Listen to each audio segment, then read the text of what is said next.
To adjust left or right sound balance for connected audio device in Samsung Galaxy S23 Ultra, swipe down the top of the screen and then tap setting icon. Scroll down the screen to find accessibility.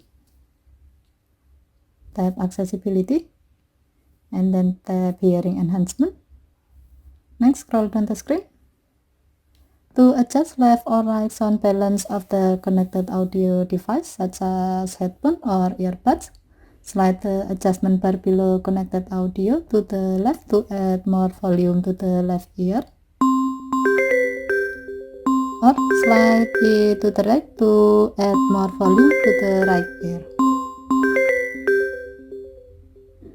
Okay, thank you for watching. Have a nice day.